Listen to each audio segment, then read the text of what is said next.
What's going on, everybody, and welcome back to Comic Breakdown. In this video, we are jumping into Doctor Strange issue number 6, and this is an issue I am so excited to get out to you guys. This is the story of General Strange and the War of the Seven Spheres. And for those unfamiliar, they have talked about the War of the Seven Spheres for a little while now. We know that this is a war that took place over 5,000 years. And Doctor Strange was the general, with the Vishanti ordering him to go and lead this war. We're gonna come to an understanding of how Doctor Strange became General Strange, what this war took from him, the toll that it took on his mind, on his body, and on his very soul. So make sure you guys have subscribed to the channel, make sure that you like this video, and with that being said, let's dive into this breakdown.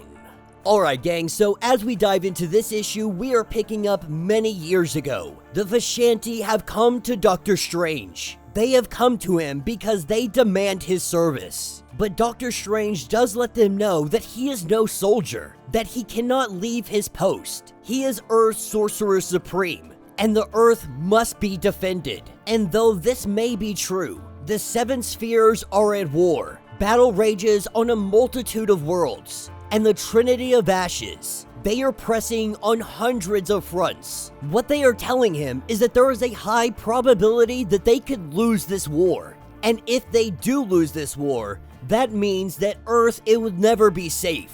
And so, reluctant to do so, Doctor Strange joins the war. And that is what takes us to the War of the Seven Spheres, Year 1.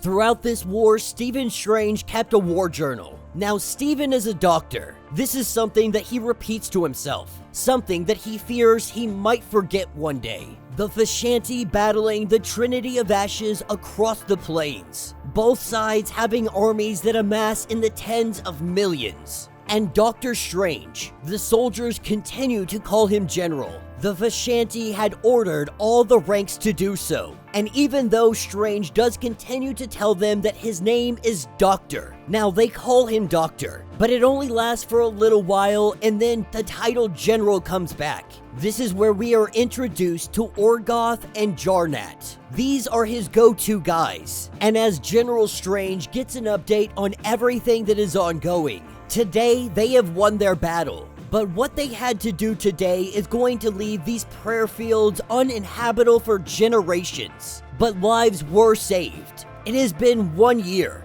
The Vishanti had stopped Doctor Strange's aging. They are going to return him to the very moment he left. But now he wonders, who will he be once that time comes? This is what jumps us to year 12. General Strange and his ranks, they were ambushed. Their ranks were moving through the screaming canyons, and the enemy knew that they were coming. This was a remote-activated demon summoning circle, but the enemy didn't know that Doctor Strange would be there. This is a battle that he will always remember, not because of the ambush, not because this was the first time that he managed to cast an exorcism at the 99th.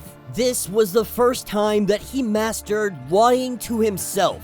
You see, in this ambush, they took some heavy losses. And with taking these losses, there are many wounded. While Doctor Strange would love to stay behind, if they are to leave their wounded here, if they are to move forward to the Crystal Towers, that means leaving behind everybody that had been hurt. And while Doctor Strange says that they will return for them, this is what he refers to when he is lying to himself. And then we jump to year 15. We pick up at the 3-year march. With Jonathan Hickman going ahead and writing this page, we see the mysterious individual known as Wynn. And it seems that Doctor Strange knows exactly who this guy is, as Wynn makes comments saying that the banners of light move forward and the Great War continues. Doctor Strange is curious on why this is the interest to the powers that be, and he tells Doctor Strange whether this is righteous or not, Vishanti or not. He is getting ready to make a lot of noise in a lot of places that really matter,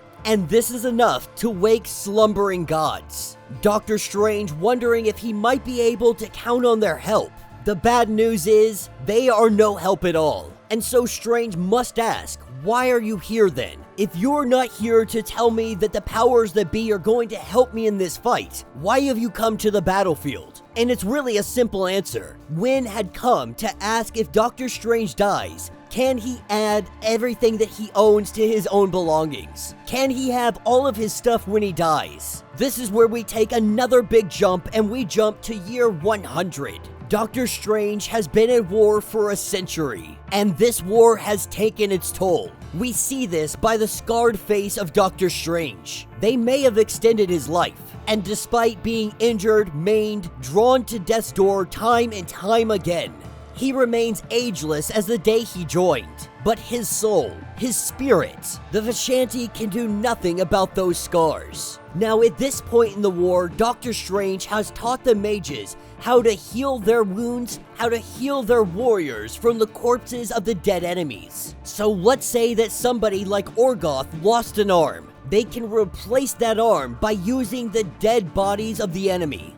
And with this war continuing to wage on, we see it truly take its toll. We see how Doctor Strange changes in so many ways. For example, their resources are running low. They do not have enough to keep both the prisoners and their injured alive. And so Doctor Strange gives the order to kill the prisoners, to do this as humanely as possible and then use their parts to heal their soldiers and get them back in the battle. And while Orgoth does remind him that you are the one that told us to treat our prisoners with respect, with dignity, that was 50 years ago. And at this point, he is done putting the lives of the enemies over those that he is responsible for. This is what drops us into the year 1509 of the war, the aftermath of the Battle of the Dire Lands. After 1500 years, Strange no longer asks his troops to call him Doctor. This war has taken that right away from him, or rather his actions in this war. It betrays anything the title Doctor ever stood for. But more than that, in this battle, he lost one of his top.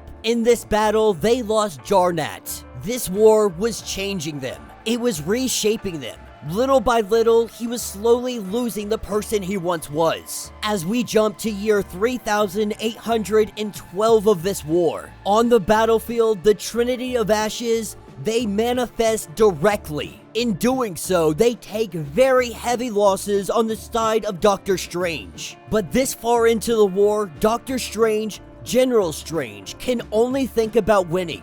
Because winning this war is the only thing that will make all of this worth it. As we hop over to year 4512, General Strange has to do something that he was wishing never would come. His most trusted advisor, his right hand, the man known as Orgoth.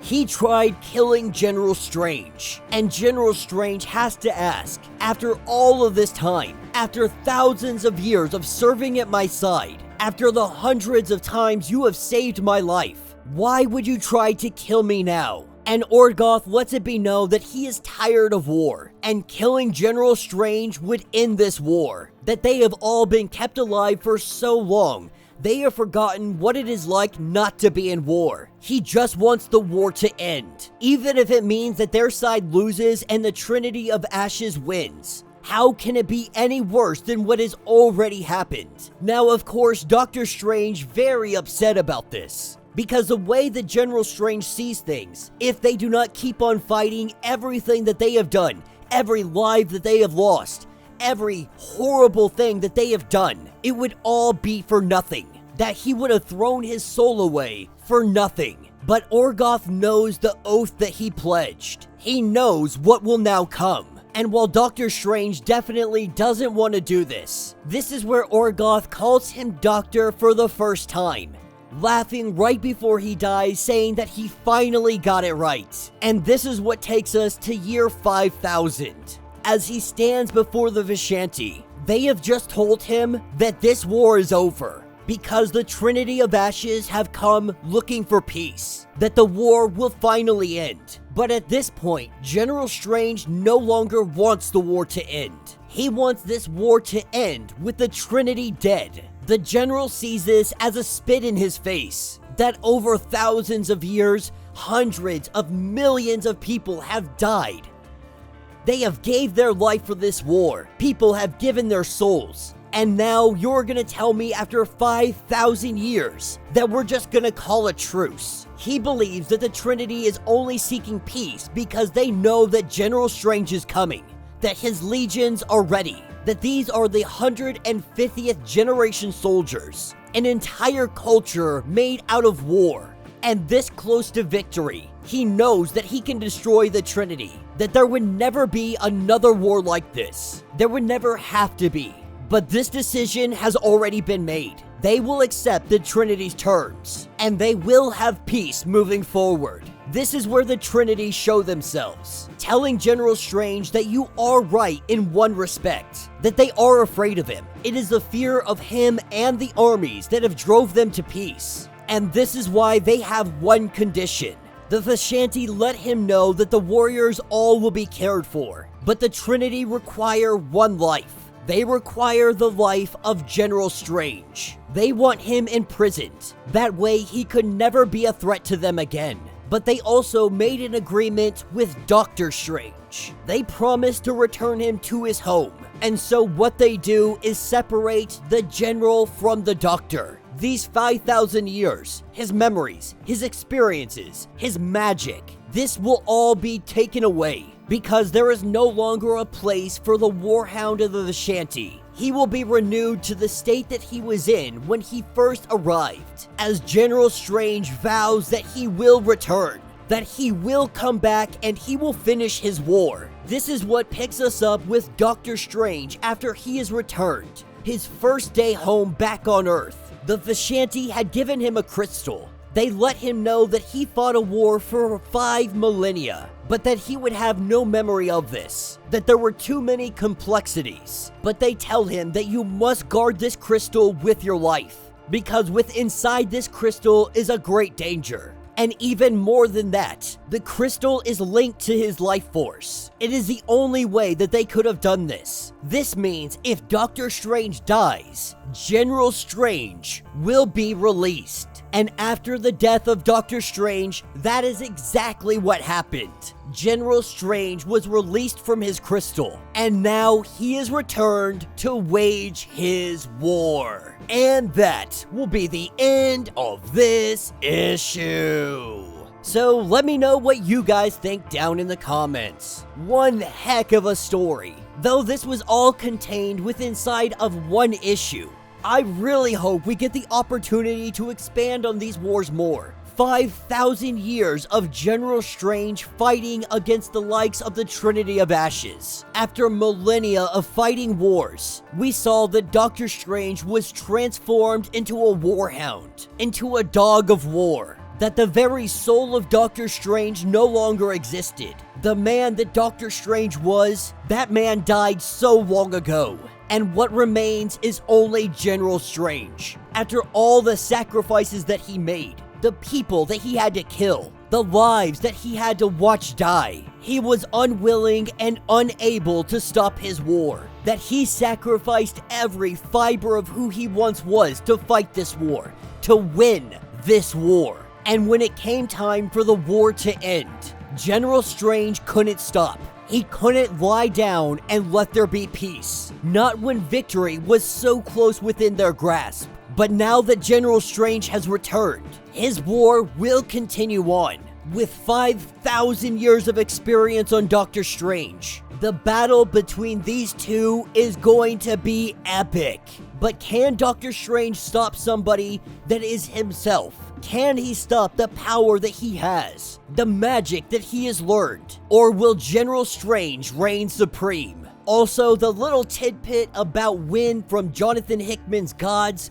Again, we keep on getting little small sprinkles here and there. What Jonathan Hickman is doing, he is asserting Wynn and the other individuals into the Marvel mythos. What he's letting us know is that these people, they have always been here. They have been lying underneath the surface, never interfering, never interjecting. But they obviously represent something bigger, someone bigger. We even saw in the Hellfire Gala, they had come forward and they had asked mutant kind, You guys say that you are the new gods. We want to make sure that we got this information correctly. We want to make sure that you guys actually said that. And it was said. Mutant kind, they essentially proclaimed that they are the new gods. But Wynn and the others, they represent the old gods. And it is only a matter of time before the old gods come to greet the new gods. So let me know your thoughts, let me know your theories. If you would like to get completely caught up on everything going on with this series, check out the link in my description as well as the top of this video. It'll get you completely caught up on everything going on with Doctor Strange. If you would like to support the channel, you can always do so by joining the channel membership. Much like Patreon, having multiple different tiers, from $1 to $50. From loyalty badges to comics every single month. Not only are you helping out the channel tremendously, but you are getting tons of perks in the process. Now, if you're unable to do that, do me a favor, subscribe to the channel, like this video, hit that notification bell, and with that being said, until the next breakdown.